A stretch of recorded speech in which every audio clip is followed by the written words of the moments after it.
your cave, your space. Yeah. I got mine.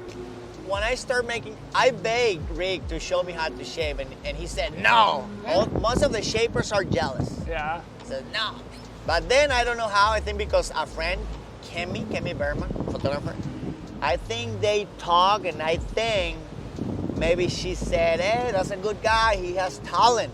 Maybe, I think so. So one day he was driving by my store again. I go, hey, Rick, you gonna show me how to shape one day? Sure. Next week. No way. Yes. In the morning. Of course, I will be there. Boom. So we shaped the first board, little by little, boom, boom, boom. And then we ordered material, and he said, okay, if you want to get better, we're going to shape 5 at the same time. The same step, and then you're going to do your way to do it. Okay, I'll do it. Boom.